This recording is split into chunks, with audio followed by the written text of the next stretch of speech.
Ny taona moa ity mandroso, ny heriko to zary miaina, ny foko sanatria motsitra, no resedra sisihena.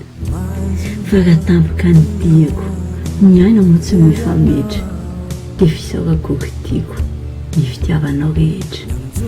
Ka amin'ny lalana ombako, mandra-pahatongako any, ny feonao no reko anako, ny andrikao no anefa izany. Ny mozikanao sy ny hiratsika, mandravaka ilay ora farany, fa tsy ambaratelo mamitsika, vatsika ny ampandehanany.